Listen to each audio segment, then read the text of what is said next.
Thanks everyone for joining. It's good to see you all. I know it's been a busy, whatever this has been, 6 weeks. I really appreciate it. This is obviously our weekly seminar series for the Center for Healthcare Policy and Research. And just for our speaker to know, we have a mix of people who attend. We have graduate students who are taking a 1-unit seminar class in public health sciences. We have staff and faculty affiliates for our center, and some are taking it for continuing medical education credits. So it's a mix, a great mix of folks in our School of Medicine. And we cover a wide range of topics in the seminar series, from applied health services research to health equity research to policy engaged research. And I think you touch on a little bit of all of it. And so we're very fortunate today to have a guest speaker from UC San Diego, Dr. Mateo Banegas. He is an associate professor and co-director of the Center for Health Equity, Education and Research in the Department of Radiation Medicine and Applied Sciences at UC San Diego School of Medicine. He's a health services researcher. That's how I know Mateo, and he has an emphasis on cancer prevention and control using qualitative, quantitative, and mixed methods to think about social determinants of health, health equity, and a wide variety of outcome measures. He also is a member of the Cancer Control program at the UCSD Moores Cancer Center and a senior affiliate at the Kaiser Permanente Northwest Center for Health Research, where I think he was previously. So we're very fortunate rather to have you here today, and take it away. And he's let me know that he'll prompt you with some slides, but please feel free to ask questions throughout, and then we'll have some time also at the end for discussion. Thank you so much, Mateo. Take it away. Thank you, Dr. Lyles. Thank you all for having me. As Courtney said, I'm happy to, if you all want to ask any questions, whether clarification questions or something about what I'm presenting. I very much prefer to kind of have this be a conversation or a discussion if there's something of interest to you, rather than me just going through a bunch of slides. But today, really, what I'm going to present is I would say like a work in progress, right? It's a pilot program that has been in development here with our team and our system for honestly a couple of years now. It's one of those slow and steady things that we do. So I'm going to walk you through kind of the preliminary work to get to where we are today and where we are and kind of our next steps with a little bit of background. So let me see here.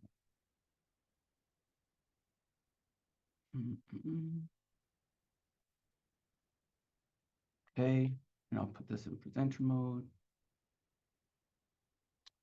Are you guys able to see my slides? Looks great.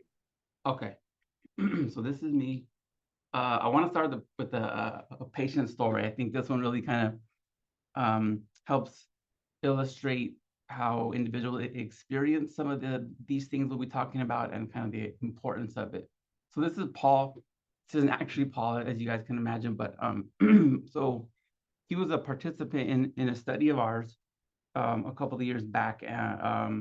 He's an Army vet, a single income household, so he was not married. High deductible plan is what he had. His diagnosis when we met him, he had multiple myeloma, and he had just completed chemo. I take that back. He was on chemo and had just completed his first round of PT. So when we interacted with Paul and did kind of this an assessment with him, he expressed that he was unable to afford his out-of-pocket costs, right? High deductible plan, as you guys know, you have to pay a pretty large deductible, typically upfront, especially in this case, right? He was going through treatment, so I imagine the cost for that care was high, right, in those months. He said he had stopped working after diagnosis throughout his treatment because of the impact, right, that the treatment had had. So he was not able to carry out his regular kind of everyday duties at his job. So he just stopped.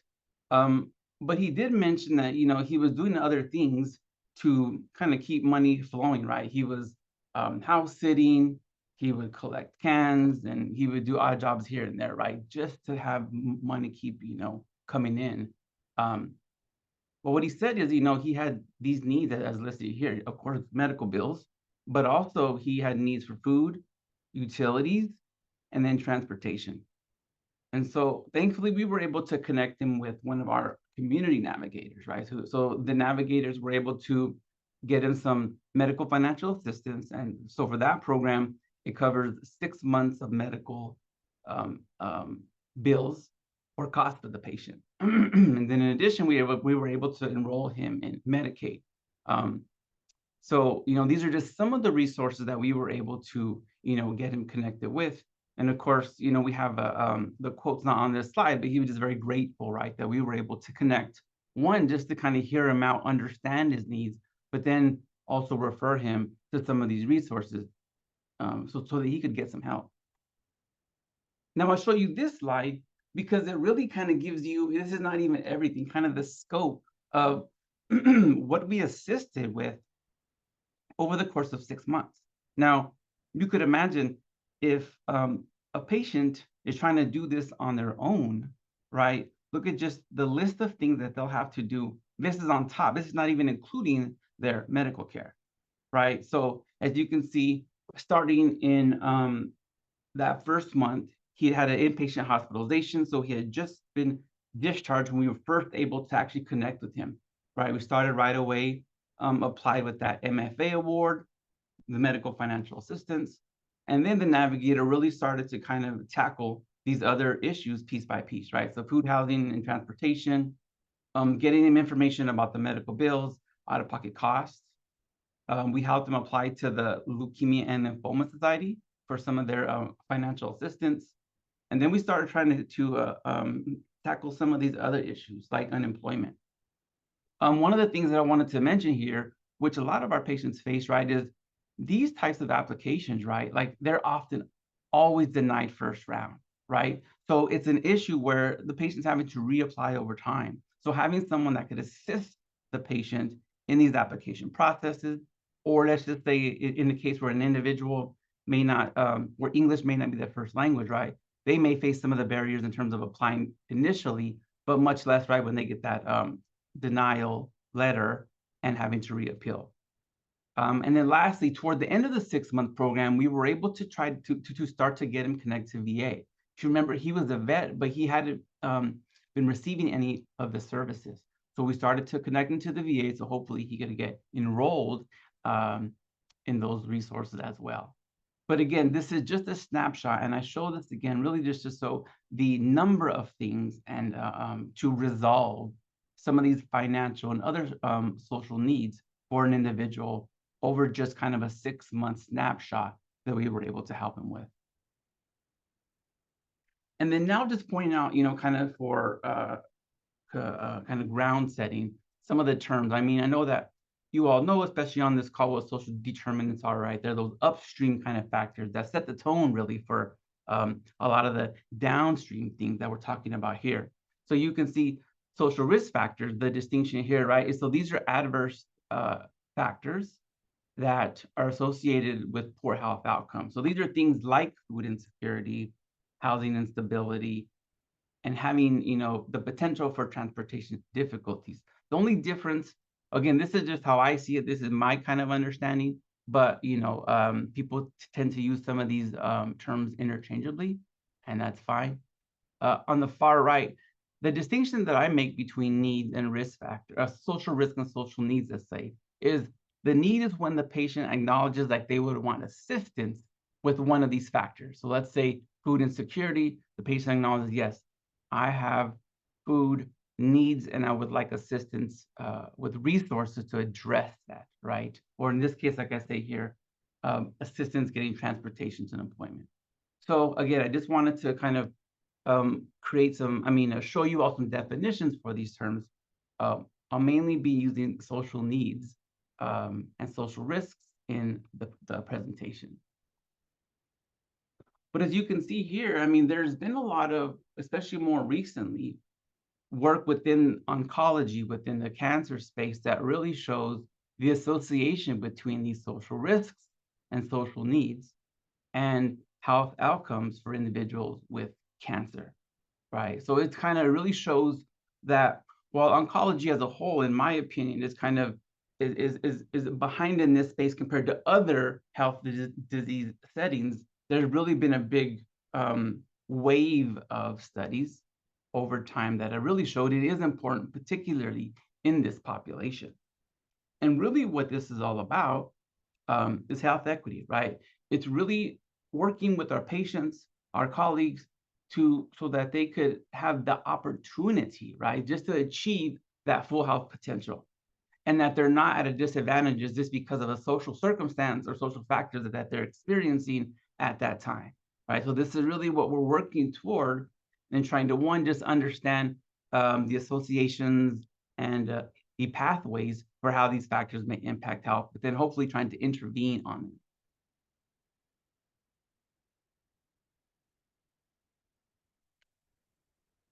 And the prior administration really got behind this, right? And they issued this call to action, as they put it, right? Saying that we really need efforts, cross-sector efforts that start to address these social needs to improve the health equity and the health outcomes of our citizens, right? Of our peers and our colleagues.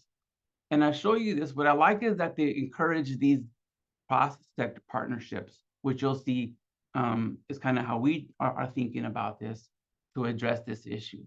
But as they show here in this call to action, they really lay out just an example of the different sectors that may have an important part to play in these types of cross-sector partnerships, again, to really improve health equity or drive toward health equity. And this is a slide that this is an image that is a part, I would say, of the body of reports that really went behind this call to action. And I like the way they lay it out because it kind of goes with that upstream and downstream analogy here.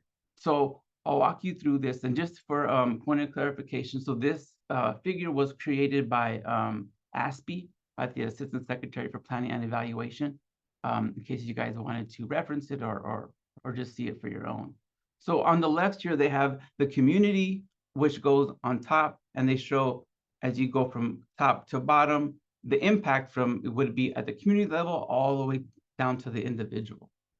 And then as you move slightly to your right, they have the objectives that we may want to work toward as we're trying to really deal with a lot of these factors, right? So we're upstream at the community level, it might be really trying to address structural racism, or as you move down, it's really about addressing individual needs.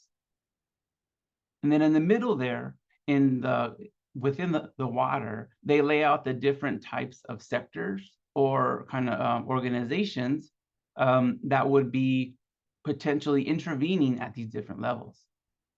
And then as you go to the far right, you see what approach might we want to take in terms of addressing these different, or I should say, achieving these different objectives. And so what we are, and what that call to action is, it's really right here, which is where they put these little fish here, right? Where it's kind of, where they're advocating for partnerships. And in this case, it's referrals between healthcare and this kind of social service sector, right? To improve access to different services, both again, social and medical, but to create an integrated delivery system where referrals are going back and forth, that we're able to address individuals, both their medical needs as well as their social needs. So again, that's why I really just love this figure. I think it captures a lot as you kind of just carefully study it and look through it. So they also then just said, okay, well, what are the goals that we see as we should be working toward in terms of trying to really build these cross-sector partnerships to address these social needs? So goal one, right, is really trying to develop this infrastructure where data can be not only collected, but then shared and coordinated, right, between the different partners. Of course, hopefully using evidence-based practices and processes. Goal two then is really trying to improve then the access to hopefully affordable but equitable services, right, between both of the partners. In this case, let's just say healthcare and this kind of community social service partner.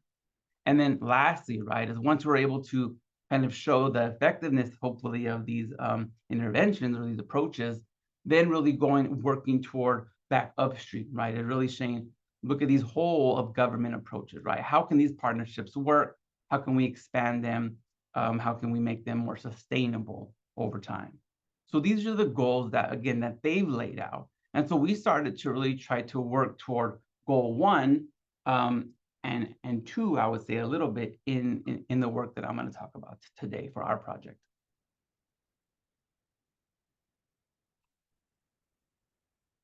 So then recently, again, last year, right, the administration through CMS, Centers for Medicare and Medicaid Services, put out a couple of policies that really supported these efforts, right? So the one on the left, as you can see here, it was a policy that required systems that have basically a hospital or that report to this inpatient quality reporting program to screen for 5, as they framed it, social determinants of health domains: food and personal safety, housing, transportation, and utilities, which I think of as more like a financial hardship kind of measure.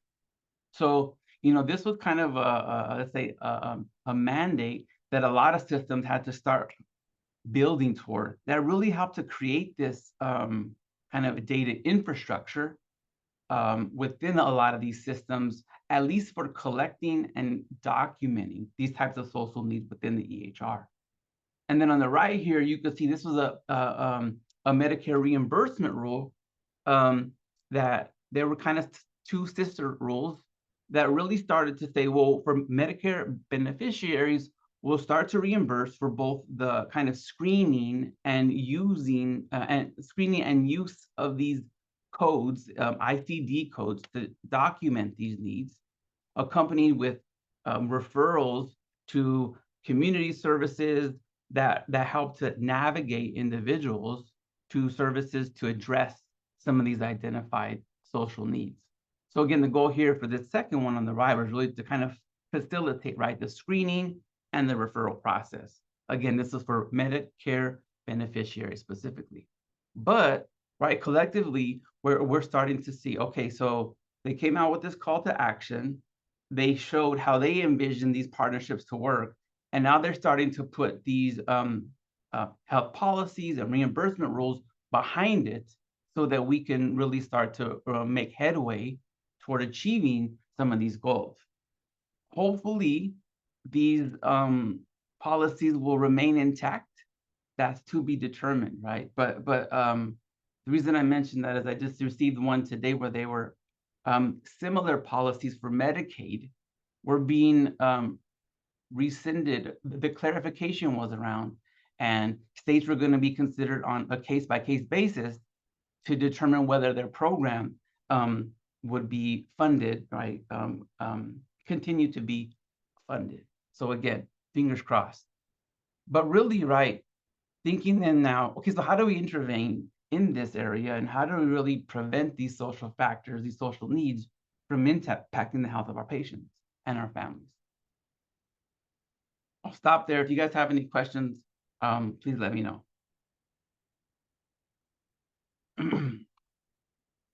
Okay, so what do we do? So I love this framework here, right? This came out, I don't know, a handful of years now. Oh yes, okay, 2019, right? From NASM, the National Academies, called the 5 A's, right? It's not quite a framework, right? But it lays out what are the key steps for really integrating social and healthcare to really address these social needs. You can see here these first 3 bubbles are kind of the patient-focused strategies, where it's awareness, right? So kind of collecting this information and identifying these factors in our patients. Adjustment, right? So once we know a patient has this one of these factors, adjusting the care to align with their social circumstances, right? Assistance, right? So being able to intervene on any of these risks or needs by making these referrals, assisting them with connections to services.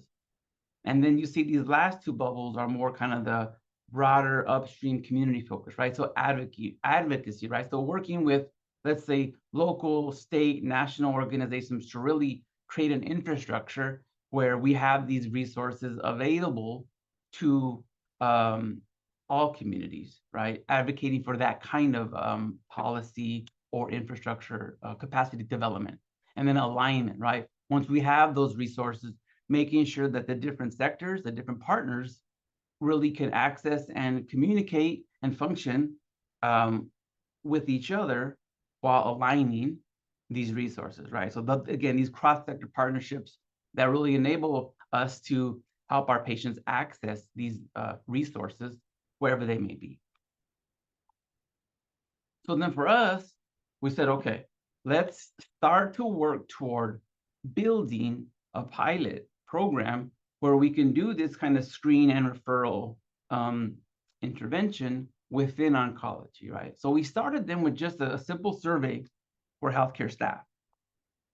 So we sent it out via email, and really just kind of we attached it to one of those like weekly like newsletters and emails that the health system, in this case, it was the cancer center, sends out to everybody, right? And it so it was one of those surveys, and then we followed up a couple of times, I think twice over the course of a month, saying, please take this survey. It was for healthcare staff, right? Just asking them about their kind of thoughts and some of the practices related to social needs. And you can see here, we had, a little over 60, and we had a decent distribution of individuals who completed the survey, which is what we wanted, right? A lot of physicians and nurses, which is great, some case managers, and then kind of a small sprinkle of other folks, medical assistants, patient navs, physician assistants. But again, right, it really just at least gave us, we felt, different sides of the story, right? Because each one of these individuals has a different hat within the system and a different scope, a different role. So we asked them, about, are they asking their patients about these social risks? And, 3/4 of them said, yes, we're asking about these at least one of these social risks.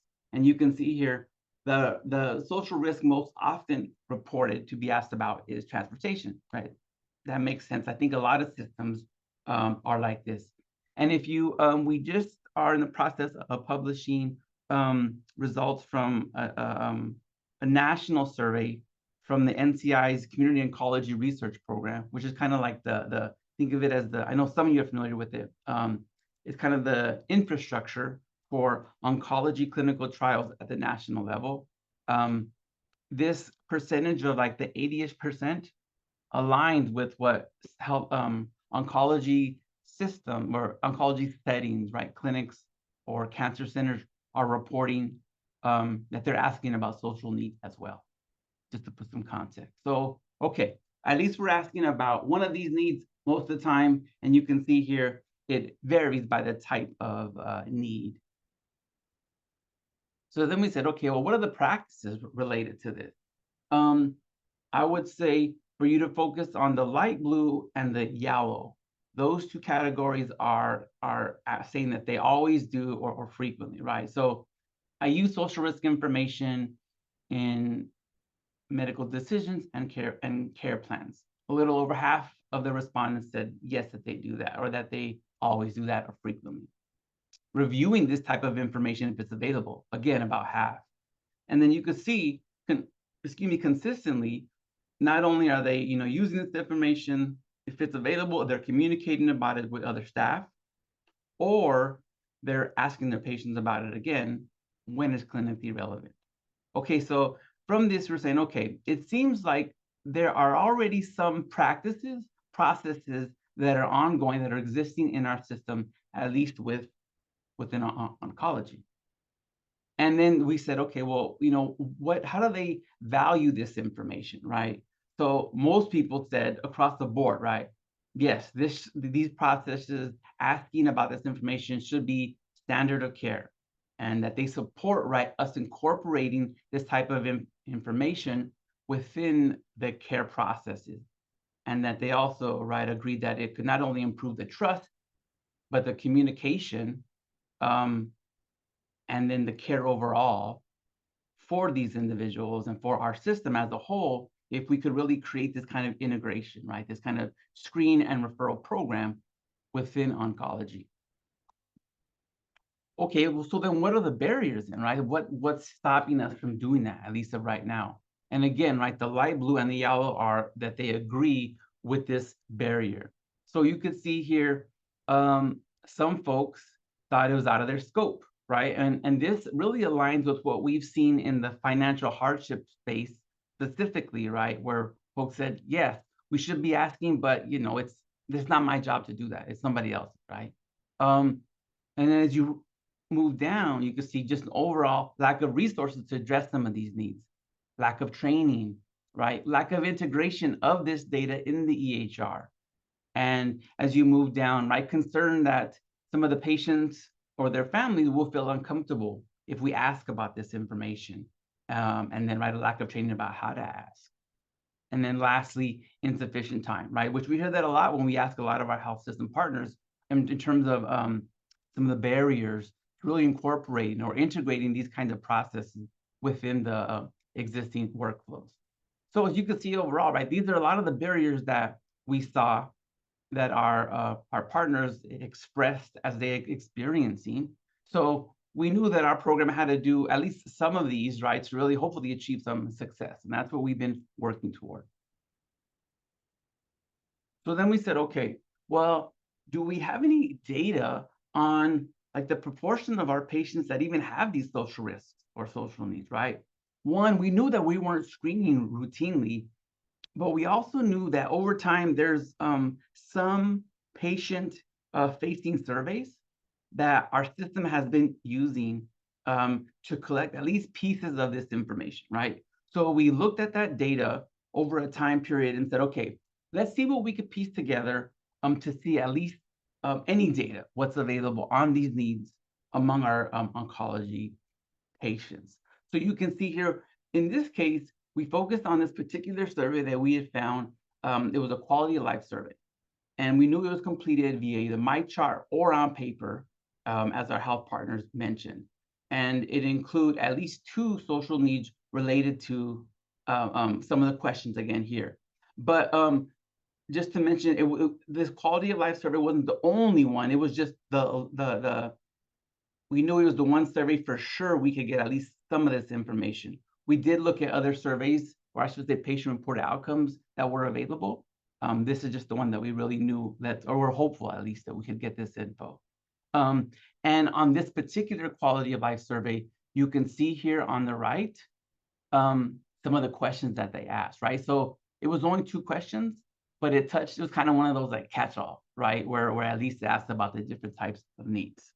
So this is what we were working with, right? And this is what, so we looked over about a 1-year period. This was, just after COVID-ish, as you guys can see, and we looked at about 15,000 patients. We did want to look pre-COVID because, it was a different time, as you guys know, and a lot of things changed, right? So we said, okay, this, at the time, we did this in 23. This was the most recent data that we had available. So we looked at folks with a cancer diagnosis who had completed, this survey or some of these questions, and we wanted just to look, okay, what's the prevalence of these needs? And then we also looked at no sophisticated kind of analyses, but just how are these needs? Is there any association with ED use and hospitalizations? So in this whole population, we saw that only about 8% of the individuals were completing these questions. Right. And so I think that our health system partners thought that the completion rate of these specific questions, again, would be higher, right? Because they knew that a lot of the quality of life questions were being answered. They're like, oh yeah, it's in the chart, right? But as we saw it, as it's laid out in the kind of in MyChart, like these 2 questions are at the end and they're presented as like kind of like options, which is understandable. But we think those are just some of the reasons that we got such low completion rates, at least in this time period for this particular survey.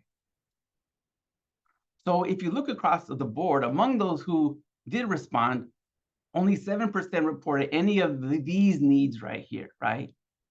So 90 of the almost 1,300. And you can see here really low proportions of needs in general, right? So when we compare these results to some of those studies that I showed you, kind of the snapshots of the titles earlier, one, we felt pretty confident this is an underestimate, first and foremost. Second, right, even some of our health partners says, I know for sure that there's no way 1% of our patients are experiencing transportation difficulties, right? Just there's no way. So we just said, okay, well, this just shows, right, that we, one, lack this data. So we really need a process to collect this data more systematically, right? And it be available in our EHR.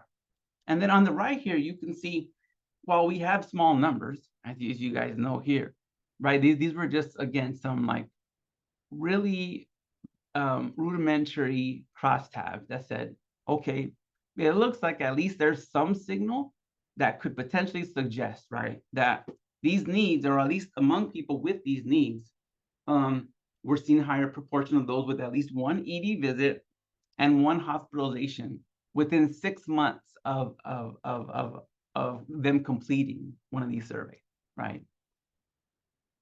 So again, we're just trying to, create this momentum here with our partners and kind of, create this preliminary kind of a demonstration of the need for this pilot, right? So we said, okay, with our partners, which I'll show you here in a second, where they're representative, let's move toward creating this pilot. So they're like, okay, let's do this, right? Let's create a pilot program. So we said, okay, well, what are the key components that we really need to create, like a robust program that's sustainable? So one, right, awareness is key, not only, as you guys saw, about what needs are identified, but that kind of proactive outreach, right? Whether it's by a person or my chart or whatever it may be, but we're asking them, we're not waiting on the patient to tell us, hey, I have one of these needs.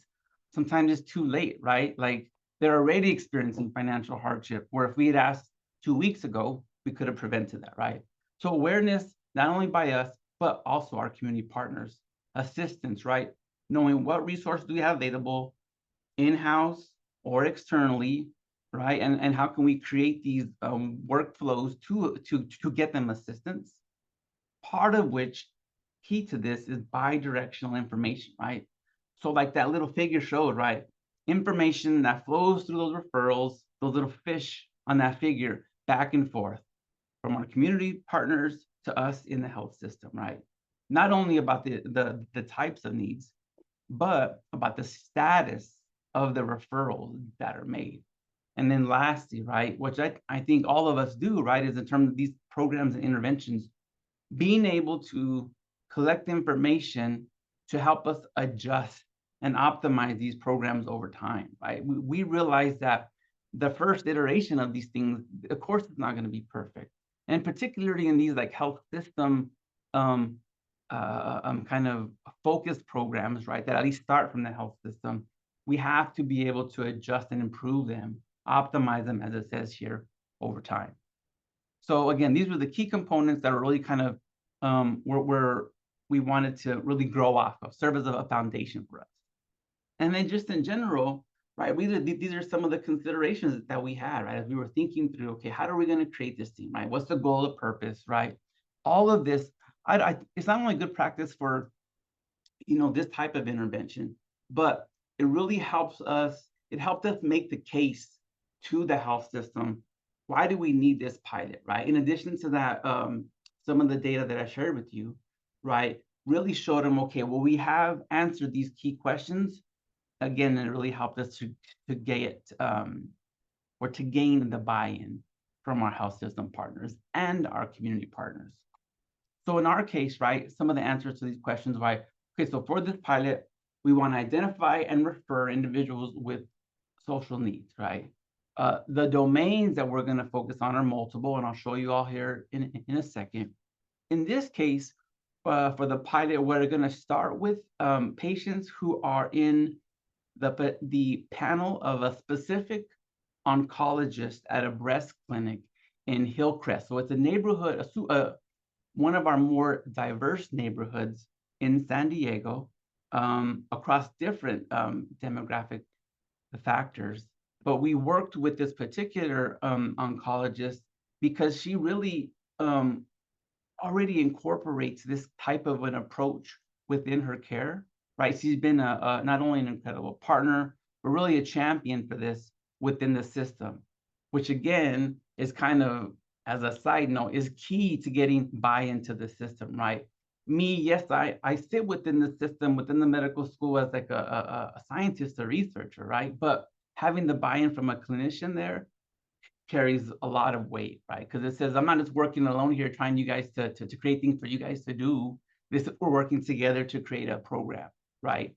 We're going to work through the EHR, asking our patients. Again, I'll show you all this in a second. And then existing data, no. I mean, yeah, minimal, but is it usable? Maybe, right? Documentation in the EHR, and this is key here. We want to be able to act on this data, right? That's the whole point of us collecting this, at least in this case, is to be able to act on this information to help our patients. As a quick aside, this last point, I think, is a lot of what we heard, not only in our kind of preliminary work, but if you look across the studies, when you ask systems or physicians about some of the barriers or hesitations to rolling out programs like this, one of it is that the inability to act on this information, right? They say, why am I going to collect this information if I know our system can't help them? And I get that, right? It's one of these kind of ethical questions or a moral question, right? We're collecting it. If we can't help them, it's a disservice to them, right? It could increase anxiety, all kinds of things, right? And so again, there's one camp that's at least a potential argument for not implementing or developing a system like this. So who are our partners? We, really reached out to individuals across different groups in the system, right? Nursing and social work, of course, the community partner, the patient navigators, of course, the oncologists themselves. But really, if you see, man, these are all of the groups that really are already involved in assisting patients in these types of services as it is. So, it was kind of one of those ground approach where, we started asking key partners and they're like, oh yeah, we should also include them or reach out to them.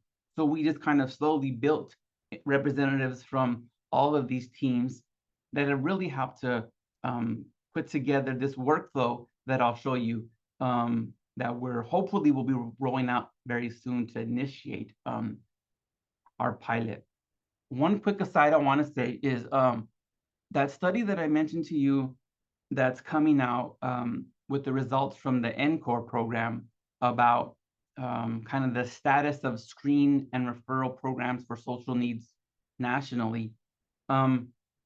Among systems that are screening and have some kind of a referral process for social needs, social workers are doing this almost 90% of the time within systems right now, right? So social workers are really kind of leading the way in this arena. And it makes sense if you think about their scope and what they already do, right? So I just wanted to mention that, and shout out to social workers if you're on the meeting today, because you do a lot of work.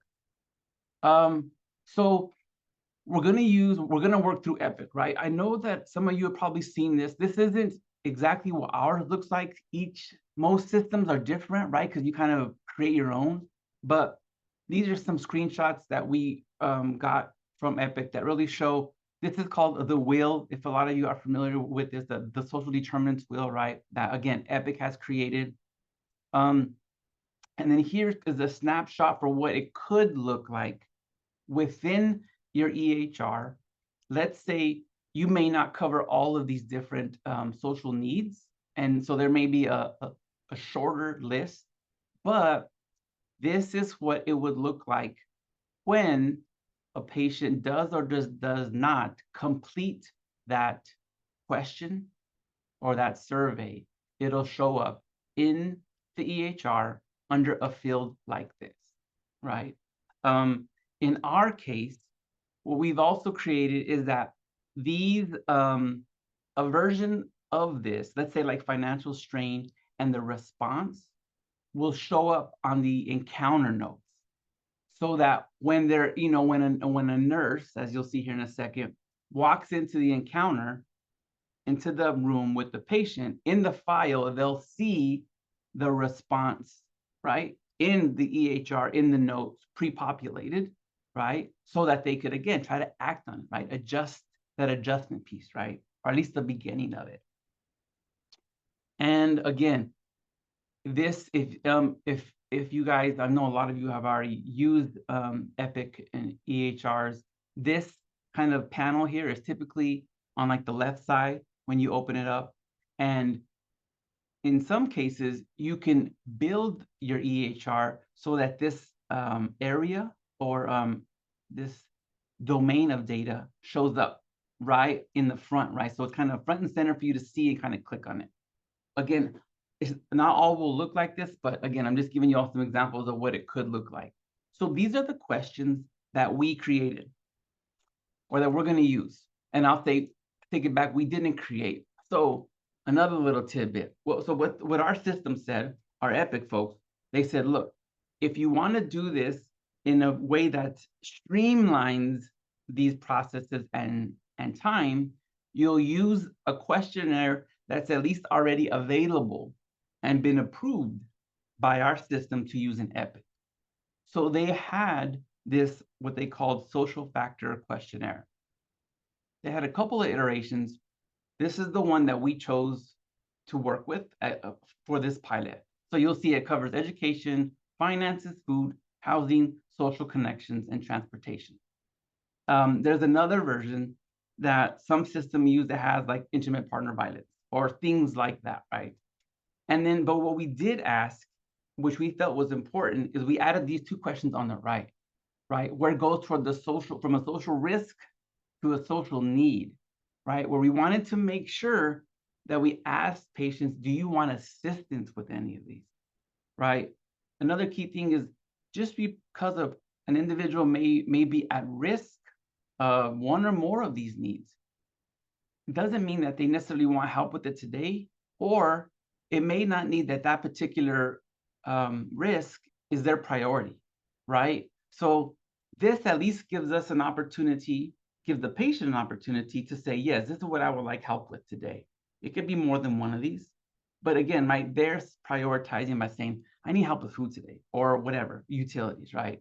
And then asking them what type of assistance you want from the healthcare team, with community as well, or do you just want like a resource sheet with a list of, you know, organizations that you can reach out to on your own?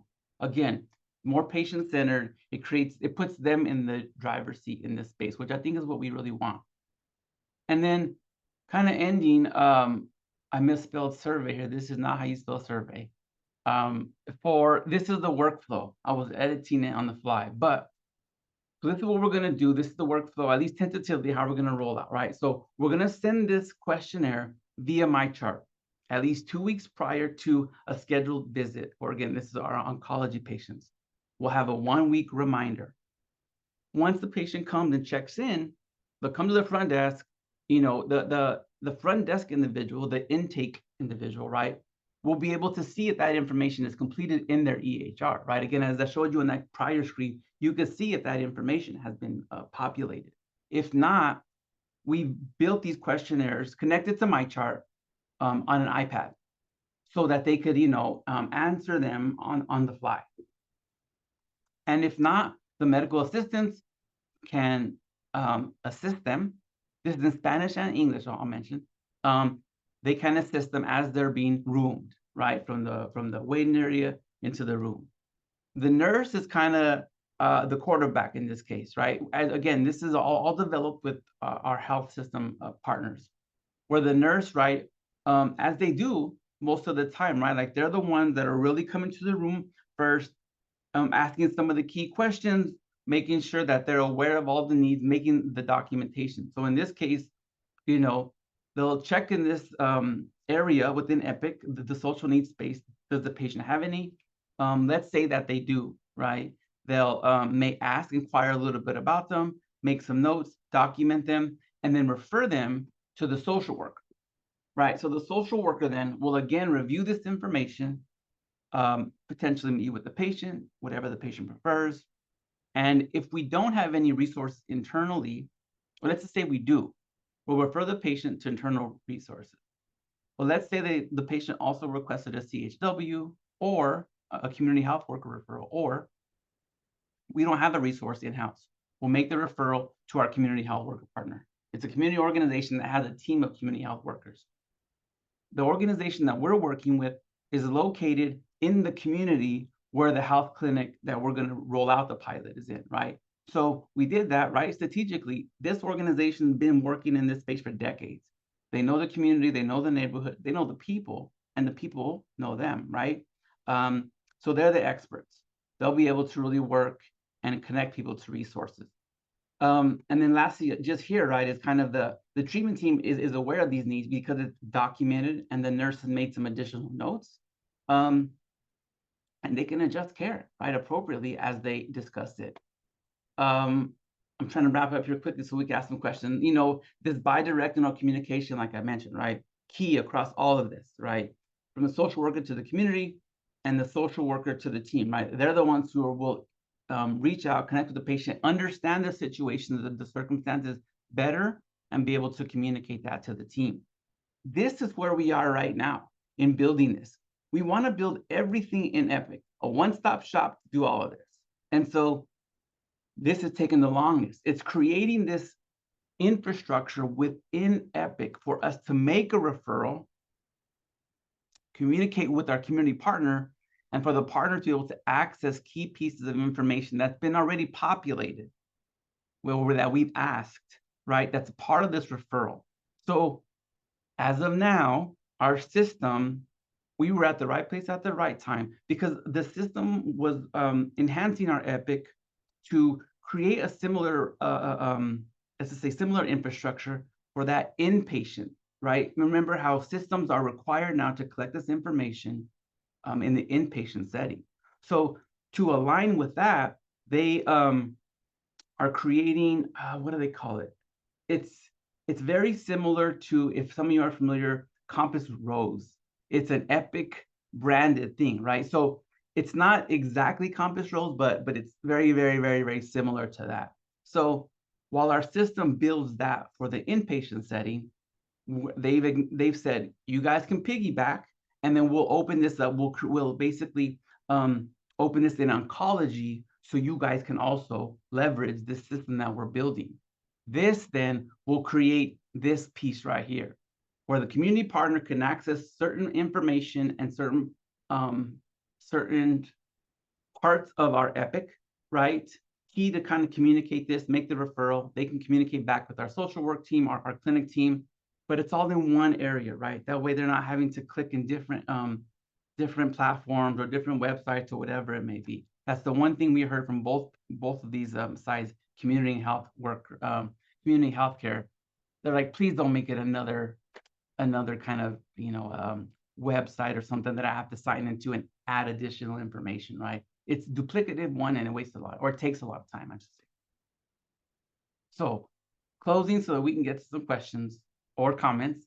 Of course, we can address these risks and needs, right? We know that they create adverse health outcomes in our patients. But one, we can really create these systems, especially within the EHR, if we enhance our infrastructure, right? With these key steps, these key pieces to really build out the systems that we currently have. And then these strategic partnerships, not only within the system, but within the community. They're really key to us, I think, achieving these goals. One, of improving health equity, but also improving care delivery, in our case, within oncology. So I'll stop there. A lot of talking. Thank you all for paying attention. And I'm happy to answer any questions or hear your comments. Thank you. Thank you so much, Dr. Banegas. Really appreciate it. There was one comment in the chat that I'll start with, and then please do add more questions to the chat or unmute and come off and ask your questions. They were wondering about the questions in Epic, the social needs questions in Epic. Are all of them validated? Do you know, did you customize them at UCSD or did you just use them out of the box? Correct. So I don't know the screener. I know that I think they are aligned with the CMS screener, but I would have to double check. Two, we didn't create them. No, as Dr. Lyles mentioned, it was kind of one of those pieces of advice. They're like, we already have this survey for your pilot. If you want to use them, you can modify them a bit, not the questions themselves, but what, which one do you use and all of that. That's what we went with. I will say though, that I think Davis included, there are 5 UC systems that have a very similar survey that they're either using an inpatient or primary care. It depends on the system. I think it's San Francisco, San Diego, LA. I thought it's Irvine and Davis, I think, are the 5. I know there are 5. I think these are the 5 UC systems that are using questions like this as part of their kind of concerted process to start to ask some of these questions. Yeah, I mean, you're right. In terms of the validation piece, I get it. I'm a scientist. I'm with you.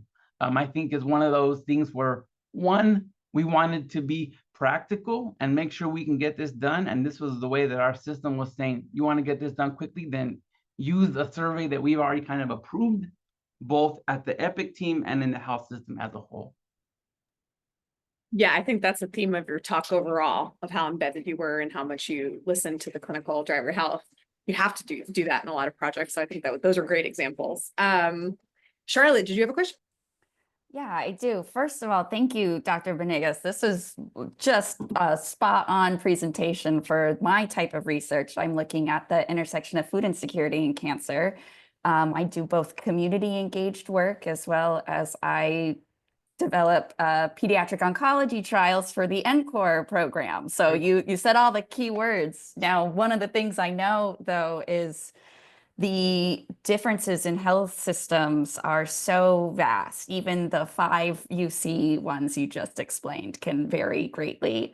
I'm curious, what do you think are barriers to implementing similar type work at a larger scale? For example, the one that jumps out at me from your presentation is just the collaboration with community partners is very difficult to standardize across different sites. Oh, You're muted. Oh, sorry. Yeah, well, I love what you said. That's a huge one, right? I would say in my experience here and at Kaiser, is Candace still on? I think she jumped off. So one of the key things that I'll say quickly, working at Kaiser, right? They've been like an early adopter of this kind of approach for years, right? So I was fortunate to be at the right place, right time to learn as we built it there and evaluate their program. A key thing for all of this, to your point, Charlotte, is getting the community buy-in. One, the timing, right? We need to bring them in early on, not like at the end where we're already built it. We're like, okay, we built this program. You want to help us? And we're like, no, that like it's not even going to work, right? So early on, bringing them in to help us build it. But then second, creating a system and the capacity for them to work with us in this type of a program, right? So in the case of Kaiser, for like their first social care program that they rolled out, the community network, right, meaning like different organizations that were a part of this network, was really lean. And that's because we hadn't done a good job at the time of really getting the buy-in and understanding what do you need as an organization to really be a part of the program, the system, right? Because they will hear like things like, kind of like I mentioned earlier, right? Like we don't have the timing or the resources to train the 2 navigators that we have, or the 2 community health workers, on an entirely new system, right?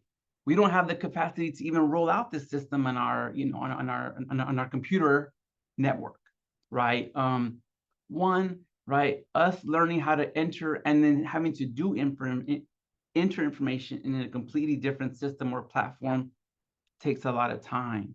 It doesn't align with our reporting processes, right? Especially like in the space of housing, right? There are certain reporting processes. If you get funding, you have to report. So a lot of these things, right, if we had asked them from the get-go and worked with them, we could have nipped those in the bud. So that's a huge one. What you said, I think, is probably one of the most important things. I think too, and related to that though, is what's the right infrastructure for the health system to really interact and communicate with the with the community partners. So in the case like I was mentioning of those 5 UCs that are going in like together, right? Of course they're different, right? Because why would we all want to be the same? So us here in San Diego, right?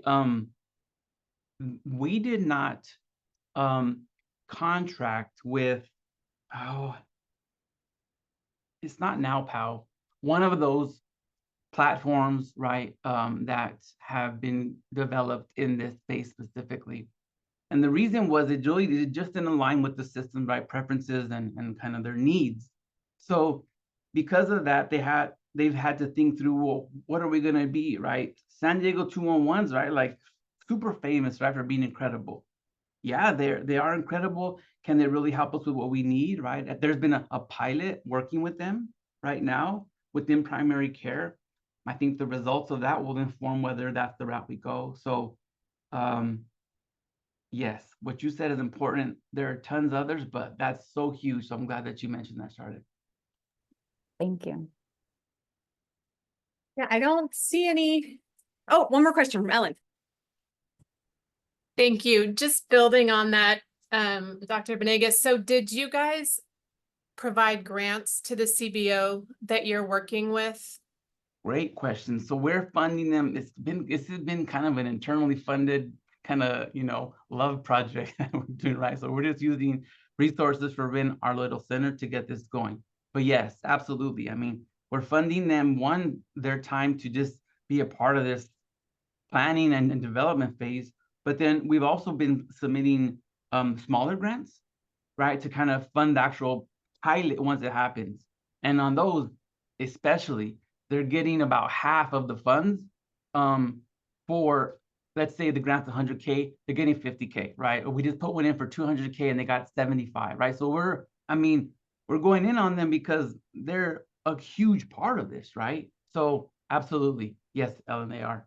Yeah, I think that's huge that people internally understand that when you're working with CBOs like this, it's not just regular work that they can absorb into what they do. So thank you so much. This is so helpful. Talking about another thing, right? It's like, yeah, we want you to be a part of it, but we don't have any money. Yeah. It's like, come on. So thank you, Ellen. That was going to be my question. So Ellen took it for me, the funding model. And then last thing in our last second, final question, what are the patient outcomes or how are you evaluating? Great question. So for the pilot, we're doing more implementation-y, right? Like feasibility, acceptability, things like that. So we can, just show the system, look, it's feasible within our system. The healthcare staff, right, they acceptable. They were satisfied with the processes. Patients were satisfied. Of course, looking at resolution of some of these needs, right? It's connection for some of these needs. Also looking at some healthcare use, like we showed earlier, ED visits, missed appointments, hospitalizations, some of those big ticket items that the health system administrators want to see because they know it's expensive, right? If these patients have needs and they're going into, they're getting hospitalized, right? That's a cost, of course, to the patient, but to the system too, right? So we could prevent that. Again, we're trying to be wise about ultimately making a business case so that we could spread this if we show it's effective or feasible, to other clinics here at the system. So for now, those are the kind of main outcomes for our program. Good old health services. Come on, Courtney, don't play with me. I love it. Love it. I love the partnered approach across the system and the community partners. I love you're just so holistic. So I really appreciate you sharing how you're thinking about this and not just one slice of it with us today. Thank you for making time and I hope to see you in real life soon. Dr. Banegas, thank you so much. My pleasure. Thank Have you a all. great Take afternoon, care. everyone.